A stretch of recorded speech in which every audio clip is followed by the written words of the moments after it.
Hi, friends. Host Eric here. Struggling fan people. Today's topic of conversation is Mercy Medical and Behavioral Center in New York.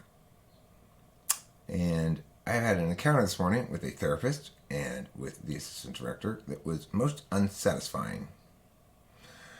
In particular, I've discovered that this facility is essentially colluding with forces of evil to ontologically assault my beloved Rachel. What I mean by this is I spoke to a therapist today, and she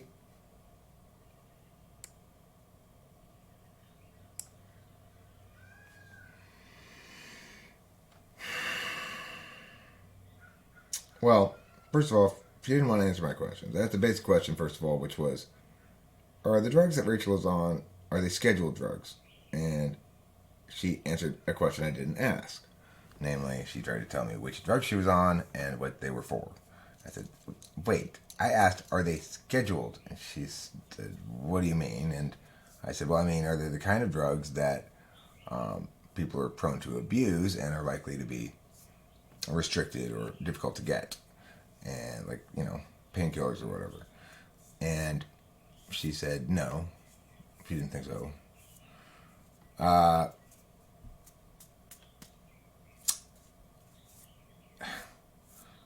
Then I asked her what she was being treated for.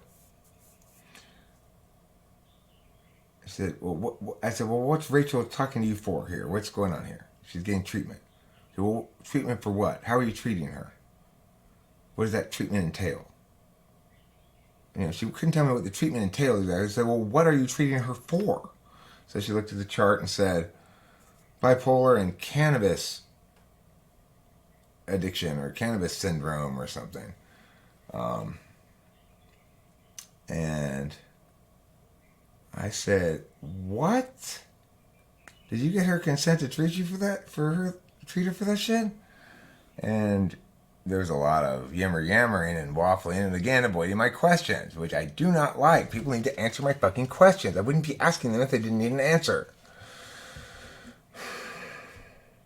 So then, because I started raising my voice at her dissembling and avoidance of my questions, she got all panicky. Called up the assistant director. Somebody's yelling at me on the phone. Anyway, she came in, and I asked her about the consent issue, and she said yes. That she had a signature of Rachel somewhere. She thinks. And the bottom line is no, they did not receive any consent from Rachel to treat her for this cannabis thing in any meaningful sense. Consent means that you're aware that the other person is fully informed. There's no reason for them to believe she was fully informed about this. If they had asked her if she wanted to be treated for cannabis at any point, she would have said no. And she never gave consent. She assures me she never gave consent for this, at least not verbally, at least not knowingly. So if they slipped something into a chart that she signed, that doesn't prove anything as far as I'm concerned.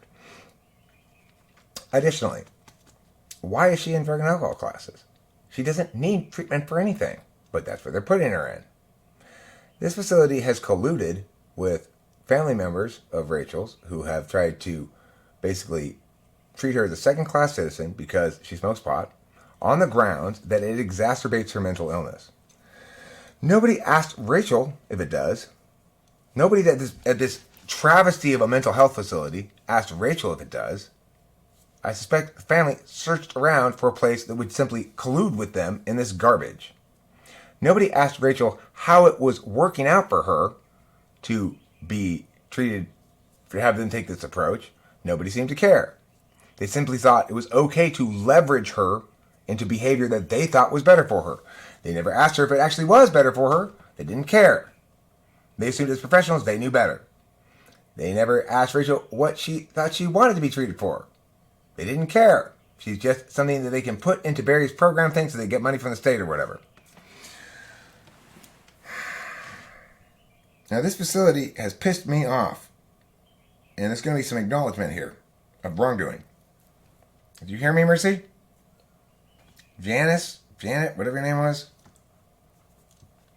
I know that was you on the phone last time too. So You're not fooling me. I didn't talk to your superior. I talked to you again. She's the assistant director. Mark Green, I think, is what Rich said the director's name is, or something Green. I will definitely be contacting him. You can be assured of that. And you might as well get ahead of it by sending him a link to this video. That way, it'll save me time when I do talk to him.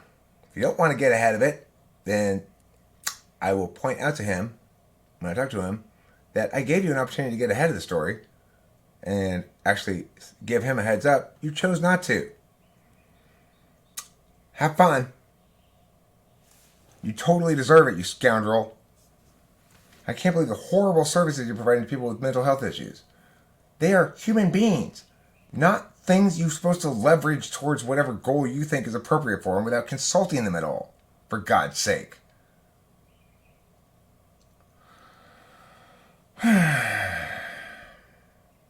I mean, I knew as soon as I started talking to them, oh my God, these people are scoundrels. Why? They couldn't and didn't want to answer my questions. They didn't want to take seriously what I was saying. They didn't want to, justify their behavior. The only justification they have is marijuana exacerbates her mental illness. Why do they conclude this? Well, they're professionals. But why do they conclude this? Well, there's maybe some study that sort of points to that. I don't know. Did they ever ask Rachel if she feels that it does? They don't want to answer that kind of question, right?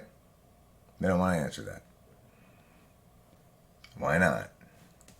Because the answer is no. They didn't ask her. They just told her. This is a problem with certain mental health services that needs to be put a stop to. And so now she has an advocate with her.